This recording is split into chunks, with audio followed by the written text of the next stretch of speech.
안녕하세요. 2월 16일 금요일입니다. 오늘은 요한일서 4장 11절입니다. 사랑하는 자들아, 하나님이 이같이 우리를 사랑하셨은즉 우리도 서로 사랑하는 것이 마땅하도다. 아멘. 마땅하다는 겁니다.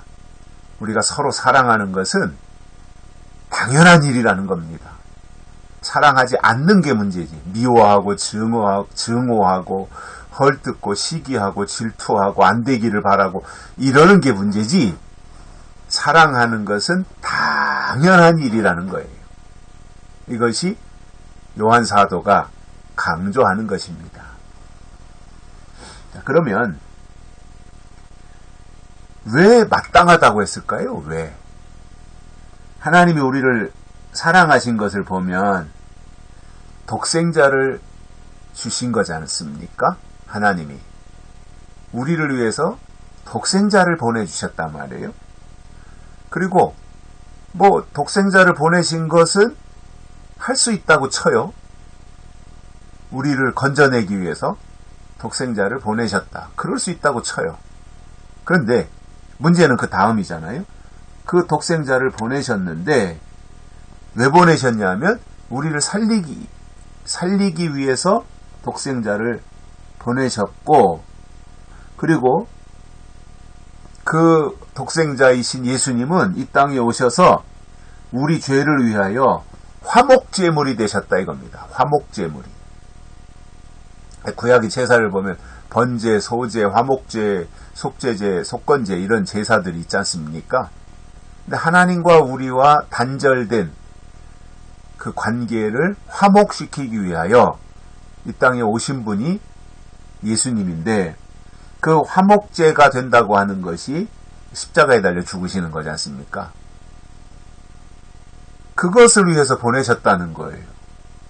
그러니 하나님은 우리를 위해서 아들을 죽게 하면서까지 우리를 사랑하셨으니 우리도 서로 사랑하는 것이 마땅한 일이라는 말입니다. 그런데 사람들은 이제 대개 사람을 이제 교회 안에서 이야기입니다. 교회 안에서 사람을 사귈 때 이제 새로운 사람이라든가 이런 이제 새로운 교회 안에는 접촉할 수 있는 사람들이 계속 생기지 않습니까? 그런데 사람들을 사귈 때 조건을 보고 사귀는 경우들이 있잖아요. 저 사람은 나보다 조건이 좋으니까, 저 사람은 나보다 잘 사니까, 저 사람은 나보다 직장이 좋으니까, 이런 조건을 보고 내가 그런 사람들 옆에 있으면 뭔가 덕을 볼 것이다, 이러한 생각을 가지고 행동하는 경우들이 가끔씩 있잖아요. 교회 안에서 보면.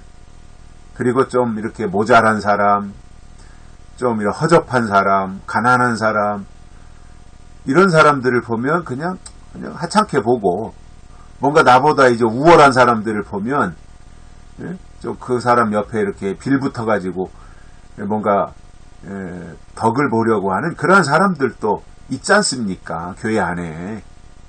또 그게 또 사람들이 살아가는 이 세상사일 수도 있고요. 이왕이면 나보다 뛰어난 사람과 가까이 하고 싶지, 나보다 저만치 뒤처지고 모자란 사람과 가까이 지내고 싶은 마음이 누가 있겠어요. 그런 마음이.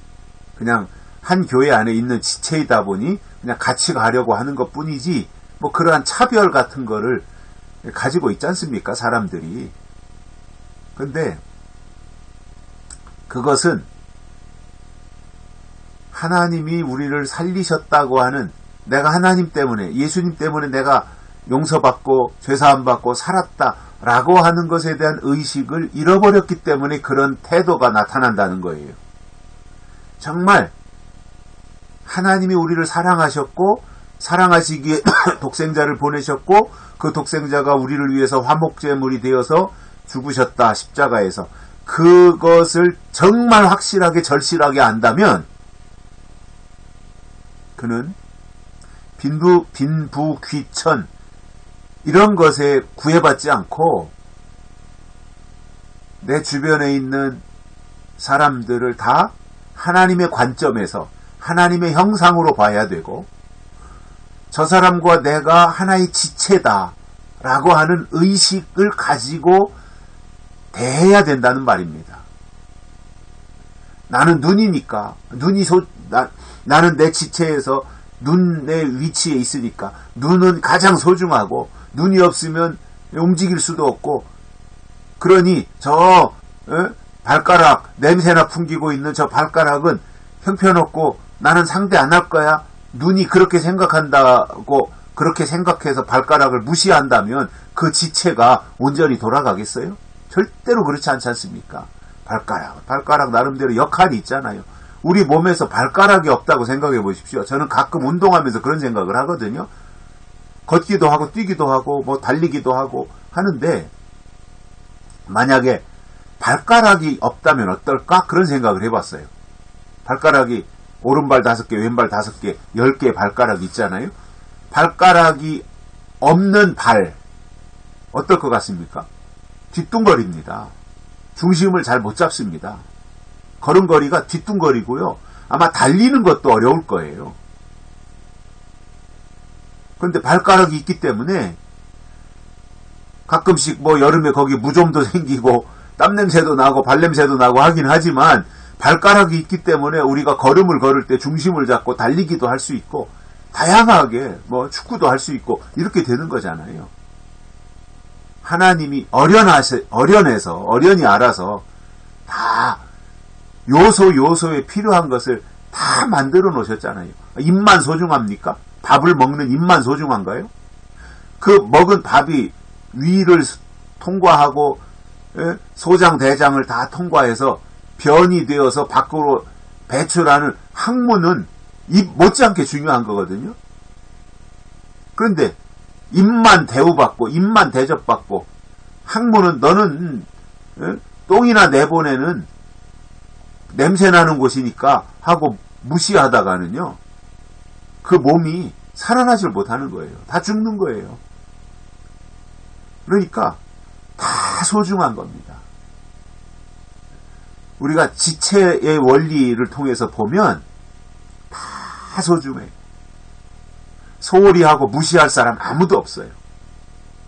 다 요소에서 위치에서 그 역할을 감당하고 있기 때문에 그 몸이 지탱하는 거잖아요.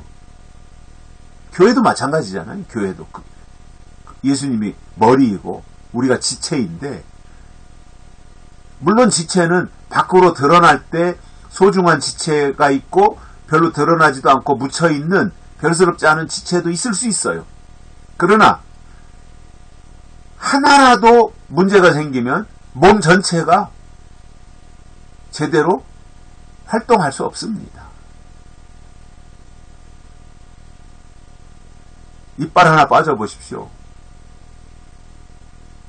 제대로 말이 제대로 되겠습니까? 음식 먹는 게 제대로 되겠습니까?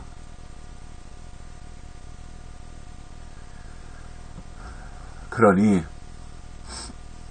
우리가 자기 기준에서 상대방을 보지 말고 하나님의 기준으로 보자는 겁니다. 그러면 다 지체입니다. 지체. 다 지체예요. 물론 약속 밖에 있는 사람, 교회 밖에 있는 사람, 계시록 밖에 있는 사람들이야 어떻게든지 우리가 전도해서 그 안으로 들어오도록 해야 할 책임이 우리에게 있어요. 그렇게 해서 들어왔다면 하나님의 눈으로 그들을 보고, 그들의 부족한 부분이 있다면 내가 가서 보충해 주면서 함께 스크럼을 짜고 가야 될 대상들이라는 거예요.